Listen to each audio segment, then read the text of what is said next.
my family in the shelter of the Most High.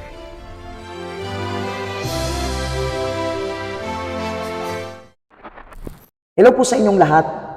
Maraming mga tao, madalas ang ginagawa nila kapag salubungin ang bagong taon.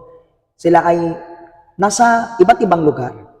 Yung iba, sila ay nasa park, sila ay nasa, pasyalan, lugar na maraming tao.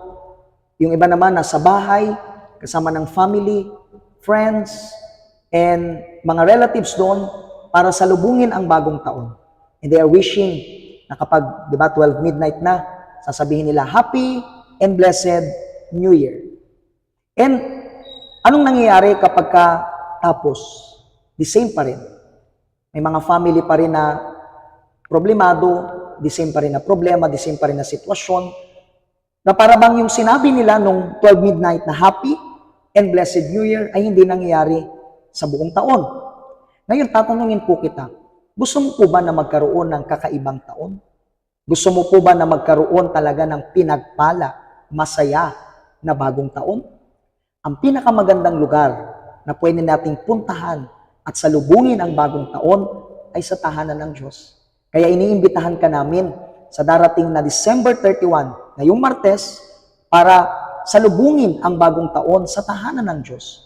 Alas 10 ng gabi, magkakaroon tayo ng night vigil sa lahat ng simbahang universal dito sa Pilipinas. At mas maganda, nakasama nila ang kanilang pamilya na magpunta dito para makatanggap ng proteksyon, pagpapala, tagumpay, gabay na nagmumula sa Panginoong Diyos. Yes, and siguro sinasabi nila, actually, Pastor, sinubukan ko nang imbitahan sila, pero umayaw sila. Huwag kang mapanghinaan ng loob.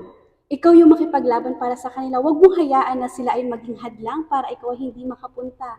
Kundi gawin mo tong isa pang inspirasyon na dapat sa bagong taon, yung buong pamilya mo ay makasama mo na. Diba? So, mas maganda na ikaw mismo, ilagay mo sa loob mo, ako dapat ay hindi mawala sa New Year's Eve, sa night vigil na magkakaroon ng ating simbahan. So parang sila ang magre-represent sa inyong pamilya. Kaya mga kaibigan, wag niyong papalampasin ang New Year's Eve night vigil natin ngayong darating na Martes, December 31, alas 10 ng gabi. So see you po sa night vigil natin. Pagpalain kayo ng Panginoong Diyos.